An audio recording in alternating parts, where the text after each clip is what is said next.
بسم اللہ الرحمن الرحیم رب اشرح لی صدری ویسر لی امری واحلل عقدۃ من لسانی یفقہوا قولی واجعل لی وزیرا من اہلی۔ دادا کے سایہ شفقت میں عبد المطلب کے دل پر آپ کے نئے غم کا بہت اثر تھا۔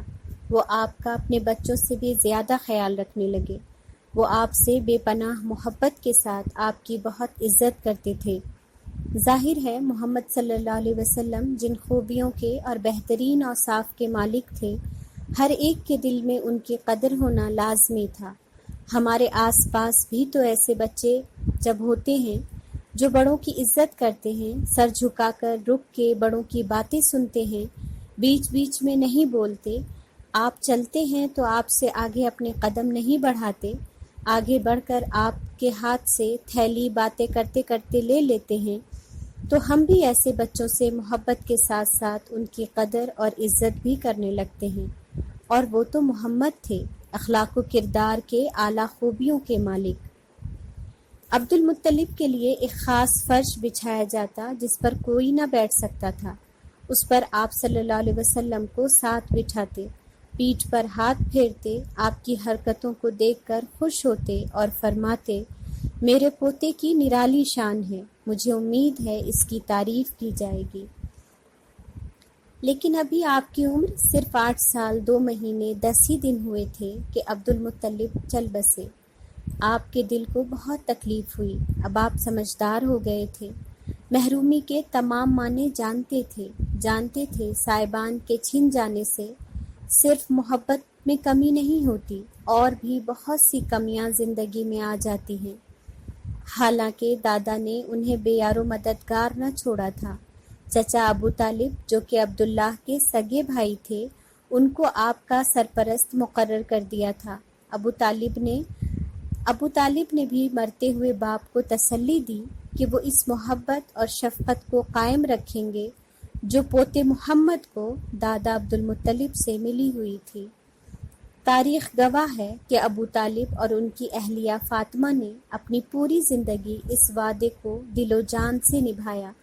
حالانکہ وہ خود بہت مالدار نہ تھے، کثیر اولاد اور محدود آمدنی، ان کا گھرانہ بہت خوشحال نہ تھا، لہٰذا 8 سال کی عمر ہی میں محمد صلی اللہ علیہ وسلم نے اپنے محسن چچا کی مدد کے لیے اجرت پر بکریاں چرانا شروع کر دی۔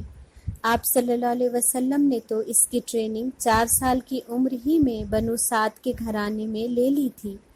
اب آپ 8 سال کی عمر میں اس کو مزدوری کے طور پر کر رہے تھے۔ مکہ کی پتھریلی سرزمین، اونچے اونچے خطرناک پہاڑ، بیابان، صحرا، اس میں بکریاں چراتے 8 سالہ محمد، رب تعالیٰ کے سب سے محبوب بندے، آپ سے، مجھ سے، ہمارے بچوں سے سب سے زیادہ اللہ کو محبوب محمد بکریاں چرا رہے ہیں۔ کیوں؟ کیا اللہ ان سے محبت نہیں کرتا تھا؟ کرتا تھا، یقیناً کرتا تھا، لیکن پھر میرے بچے کو کوئی تنگی، کوئی مسئلہ ہوتا ہے تو میں کیوں سوچنے لگتی ہوں کہ یہ میرے ساتھ کیوں ہو رہا ہے؟ کیا اللہ کو مجھ سے محبت نہیں، میری فکر نہیں؟ میرے بچے کو اگر پیسے کی تنگی ہوتی ہے تو میں کیوں شوہر سے ناراض ہو جاتی ہوں کہ وہ میرے بچے کے مسائل دور نہیں کر پاتے؟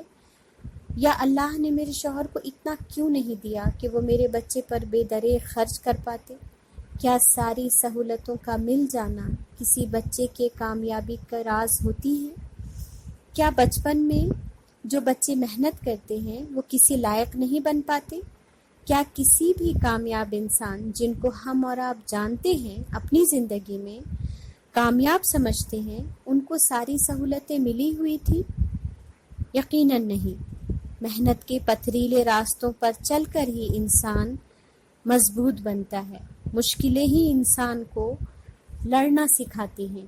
آرام دہ بستروں پر ہم خوبصورت خواب تو دیکھ سکتے ہیں، جو پورے ہوں یا نہ ہوں کچھ پتہ نہیں، لیکن کھلے آسمان کے تلے اپنے ہاتھوں کا تکیہ بنا کر کھلی آنکھوں سے جو خواب آپ اپنی آنکھوں پر سجائیں گے، اس کو پورا کرنے کے لیے آپ کے اندر طاقت اور ہمت دونوں ہوگی، کیونکہ کھونے کو کچھ نہیں اور جیتنے کے لیے پوری دنیا ہوگی۔ اور کیا ہم اپنے بچوں کو محمد صلی اللہ علیہ وسلم سے بھی زیادہ کامیاب بننا چاہتے ہیں؟ اس پر ہم سوچیں گے ضرور انشاءاللہ۔ مزدوری کچھ اور بھی ہو سکتی تھی، لیکن بکریاں چرانا ہی کیوں رکھا گیا؟ دراصل اگر ہم غور کریں تو چرواہا اپنی بکریوں کا لیڈر ہوتا ہے۔ بکریوں کے پورے جھنڈ کی ذمہ داری اس پر ہوتی ہے کہ وہ کہاں چریں گی تو انہیں اچھی غذا ملے گی، اور ان کی حفاظت کس طرح کرنی ہے یہ بھی اسی کے ذمہ ہوتا ہے۔ نبی صلی اللہ علیہ وسلم کا قول مبارک ہے، کوئی بھی نبی نہیں گزرا مگر اس نے بکریاں ضرور چرائی ہیں۔ شروع کی زندگی میں بکریاں چرانا انبیاء کی سنت ہے۔ دراصل تمام انبیاء کو اس کے ذریعے یقیناً لیڈرشپ کی ٹریننگ دینا مقصود تھا۔ چرواہا بکریوں کو کے پیچھے رہتا ہے تاکہ کمزور سے کمزور بکری بھی جھنڈ سے الگ نہ ہو جائے۔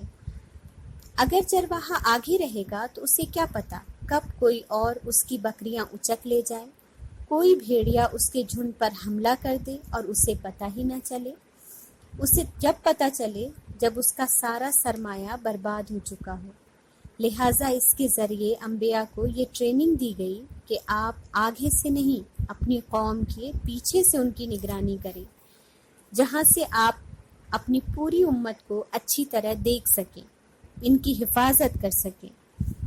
بظاہر ایک معمولی کام اپنے اندر کتنی حکمت رکھتا ہے۔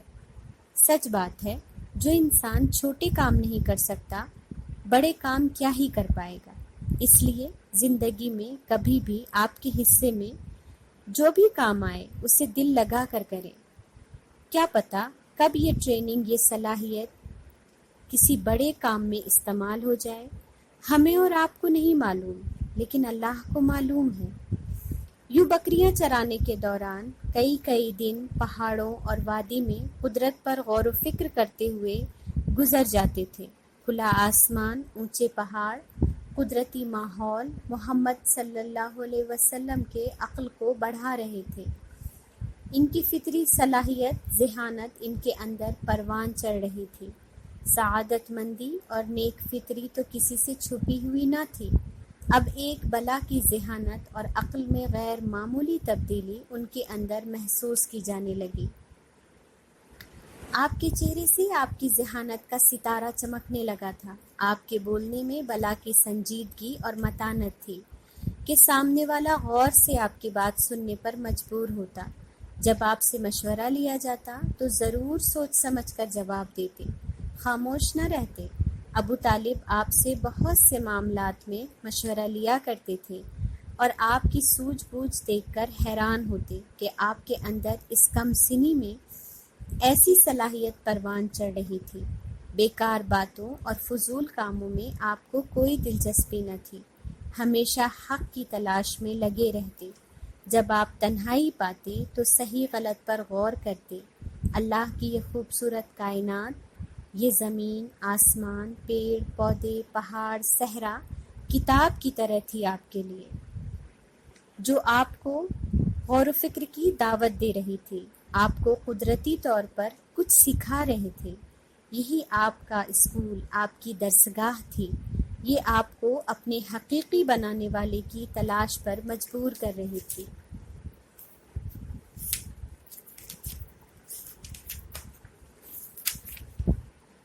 مکے میں ناچ گانے اور شعر و شاعری کی محفلیں جمتی تھیں۔ 2 بار ساتھیوں نے آپ کو اس محفل میں شامل ہونے کے لیے تیار بھی کر لیا، لیکن خدا کا کرنا محفل شروع ہونے سے پہلے ہی آپ سو گئے اور اللہ نے اس طرح آپ کے پاک روح کو محفوظ کر دیا۔ پہلے میں یہ سوچتی تھی کہ یہ بات رسول اللہ صلی اللہ علیہ وسلم کے لیے مخصوص ہے، لیکن ایسا نہیں ہے۔ اگر ہم اپنی زندگی میں غور کریں تو بہت سی برائیوں سے ہمارے ارادے کے باوجود رب نے ہمیں بہت بار بچایا ہوتا ہے، لیکن جب ہم بار بار اس غلطی کو کرنے پر اڑ جاتے ہیں تو کر گزرتے ہیں۔ اس لیے ہمیں پیچھے پلٹ کر اپنی زندگی کو دوبارہ دیکھنے کی ضرورت ہے کہ کب رب نے میری چاہت کے باوجود برے عمل سے مجھے محفوظ رکھا اور آج میں اسی وجہ سے اپنے ضمیر کے آگے شرمندہ نہیں ہوں، الحمدللہ۔ ایک دوسرا پہلو جو اپنی اولاد ہونے کے بعد اس کا احساس زیادہ بڑھ گیا کہ رسول محمد صلی اللہ علیہ وسلم دعائے ابراہیمی تھے۔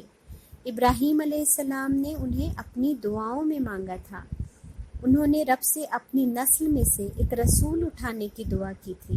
اللہ نے اسباب کا اپنے بندوں سے استعمال کروایا تھا، یعنی دعا کروائی تھی۔ لہٰذا اپنے بچوں کی ہدایت، راہ راست پر رہنے، گناہوں سے بچنے کی خوب دعائیں کیا کریں۔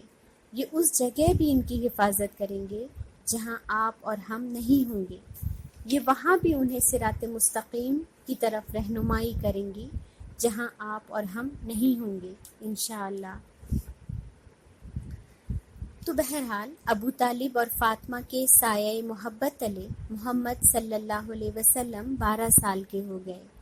اسی سال ابو طالب نے شام کے تجارتی سفر پر جانے کا ارادہ کیا۔ سفر لمبا تھا اور راستہ دشوار۔ محمد صلی اللہ علیہ وسلم کو جب چچا کے شام جانے کا معلوم ہوا تو ساتھ جانے کی خواہش ظاہر کی۔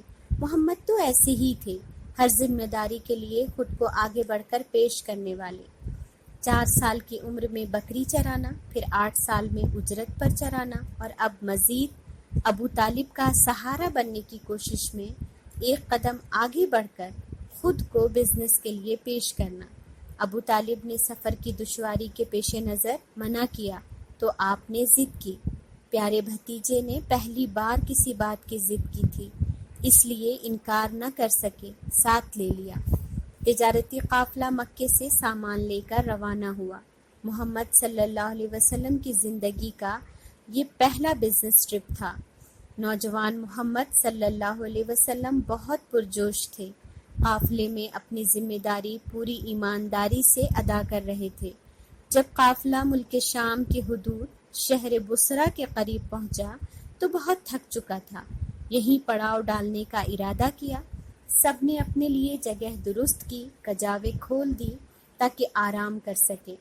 عیسائیوں کا ایک بڑا راہب بحیرہ اپنے گرجے سے نکل کر ان کے پاس آیا۔ قافلہ ملک شام جاتے ہوئے بہت بار اس جگہ پر پڑاؤ ڈالتا رہا تھا، لیکن کبھی یہ راہب اپنے گرجے سے نہ نکلا تھا۔ قافلے کے درمیان سے گزر کر نبی صلی اللہ علیہ وسلم کے پاس پہنچا اور آپ کا ہاتھ پکڑ کر کہنے لگا، یہ دنیا کے سردار ہیں، پروردگار عالم کے رسول ہیں، اللہ انہیں رحمت عالم بنا کر بھیجے گا۔ لوگوں نے کہا، آپ کو یہ کیسے معلوم ہوا؟ راہب نے کہا، تم لوگ جب گھاٹی سے ادھر ظاہر ہوئے تو کوئی پتھر یا درخت ایسا نہ بچا جو سجدے کے لیے جھک نہ گیا ہو، اور یہ دونوں چیزیں نبی کے علاوہ کسی اور کو سجدہ نہیں کرتی۔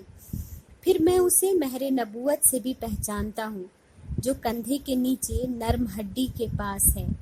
ہم انہیں اپنی کتابوں میں بھی پاتے ہیں۔ بحیرہ راہب ایک سانس میں ہی ساری بات کہہ دی۔ ان کی کتابوں میں رسول اللہ صلی اللہ علیہ وسلم کا تذکرہ اس حد تک تفصیل کے ساتھ بیان کیا گیا تھا۔ اس نے پورے قافلے والوں کو دعوت کی اور ان کے لیے کھانا تیار کیا۔ جب وہ کھانا لے کر قافلے کے پاس آیا تو محمد صلی اللہ علیہ وسلم اونٹ چرانے کے لیے آگے نکل گئے تھے۔ راہب نے آپ کو بلوایا۔ جب آپ آ رہے تھے تو بدلی آپ پر سایہ کیے ہوئی تھی۔ راہب نے کہا، دیکھو یہ بادل آپ پر سایہ کیے ہوئے ہیں۔ پھر ابو طالب سے مخاطب ہوا اور ان سے کہا کہ محمد کو واپس کر دیں، ملک شام نہ لے جائیں، وہاں انہیں یہودیوں سے خطرہ ہے۔ اس پیشن گوئی سے ابو طالب پریشان ہو گئے۔ وہ محمد کی جان کسی بھی حال میں خطرے میں نہیں ڈالنا چاہتے تھے۔ حالانکہ راہب کی بات انہیں پوری طرح سمجھ نہ آئی تھی، لیکن اپنے جگر کے ٹکڑوں کے لیے کوئی کہاں رسک اٹھاتا ہے۔ سو ابو طالب نے محمد صلی اللہ علیہ وسلم کو سمجھا بجھا کر غلام کے ساتھ روانہ کر دیا۔ یہ محمد صلی اللہ علیہ وسلم کے نبوت کی پیشگی گواہی تھی۔ جو اس وقت کے اللہ کے دین پر قائم ایک راہب کے ذریعے مکہ کے لوگوں کے سامنے اللہ نے دلوائی تھی، جس کا علم خود محمد صلی اللہ علیہ وسلم کو بھی نہیں تھا۔ دن کے گزرنے کے ساتھ ساتھ آپ مکے میں اپنی خوبیوں کی وجہ سے منظور نظر تھے۔ سچائی اور امانت داری میں اپنی مثال آپ تھے، آپ لوگوں کی مدد کرتے۔ اہل مکہ آپ کو ایک قابل احترام نوجوان سمجھتے تھے، وہ آپ کو صادق اور امین جیسے الفاظ سے مخاطب کرتے۔ آپ صلی اللہ علیہ وسلم نے نوجوانی ہی میں تیر اندازی اور گھڑ سواری سیکھی اور اس میں بھی خوب مہارت حاصل کی۔